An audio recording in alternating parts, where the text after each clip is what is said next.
नमस्कार, स्वागत आहे तुमचं सुचित्राज होम किचनमध्ये। आज आपण बनवणार आहोत हरभऱ्याची भाजी। चॅनलवर जर नवीन असाल तर चॅनलला प्लीज लाईक, शेअर, सबस्क्राईब जरूर करा।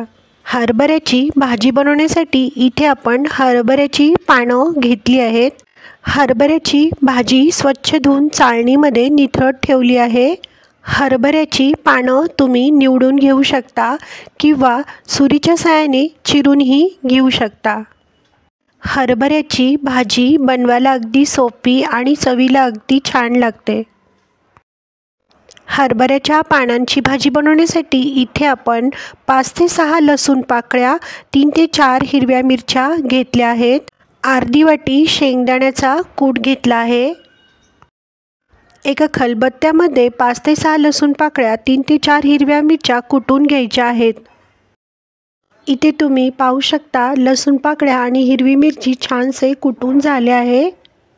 गॅसची फ्लेम ऑन करून गॅसवर एक कढई ठेवली आहे। कढईमध्ये एक पळी तेल टाकायचं आहे। तेल तापल्यावर तेलामध्ये 1 चमचा जिरं टाकायचं आहे। जिरं छान फुलल्यावर कुटून घेतलेली हिरवी मिरची आणि लसूण टाकायचं आहे। हिरवी मिरची आणि लसूण तेलामध्ये छानसे परतून घ्यायचे आहे। स्वच्छ धुवून निवडून घेतलेली हरभऱ्याची पानं टाकायची आहेत। चवीनुसार मीठ टाकायचे आहे।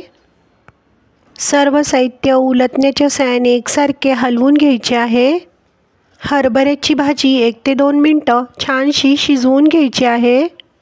हरभऱ्याची भाजी छानशी शिजून झाल्यावर अर्धी वाटी शेंगदाण्याचा कूट टाकायचा आहे। पुन्हा एकदा सर्व साहित्य उलटण्याच्या साहाय्याने एकसारखे हलवून घ्यायचे आहे। खाण्यासाठी तयार आहे हरभऱ्याच्या पानांची भाजी। व्हिडिओ आवडल्यास व्हिडिओला लाईक, शेअर, सबस्क्राईब जरूर करा। कमेंट बॉक्समध्ये कमेंट करायला विसरू नका। पुन्हा भेटूया सुचित्राज होम किचनमध्ये एका नव्या रेसिपीसोबत। व्हिडिओ पाहिल्याबद्दल धन्यवाद।